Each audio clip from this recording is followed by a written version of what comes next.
Welcome back to 90-Second Nuggets. Now, in this episode, we are going to talk about why the future belongs to creatives.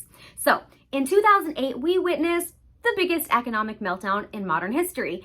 And with that came this massive shift in the way the economy works. Huge companies were trying to stay afloat by outsourcing, automating, and eliminating entire jobs, which put hundreds of thousands of people out of work.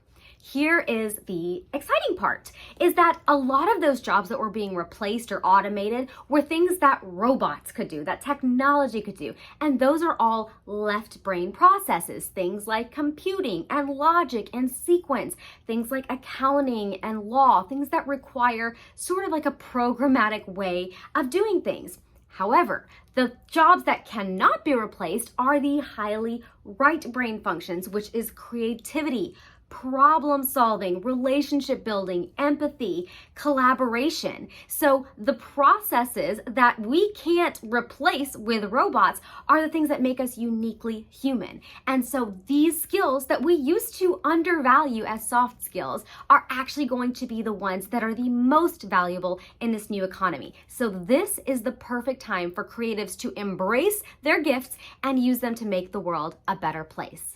I will see you in the next episode.